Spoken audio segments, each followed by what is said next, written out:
এখানে মূলত যে সমস্ত পাম্প, আমার মোট ৬টা পাম্প আছে ধামরাই উপজেলায়।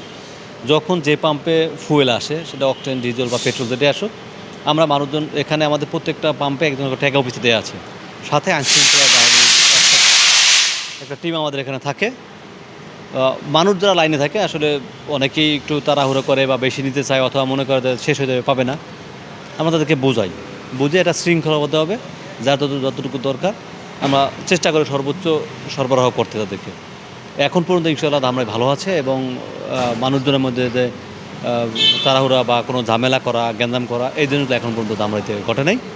এ ব্যাপারে মানুষজন সচেতন থাকে। আমরাও চেষ্টা করি সবাইকে নিয়ে একই সাথে ভালোভাবে এই সমস্যার মোকাবেলা করতে।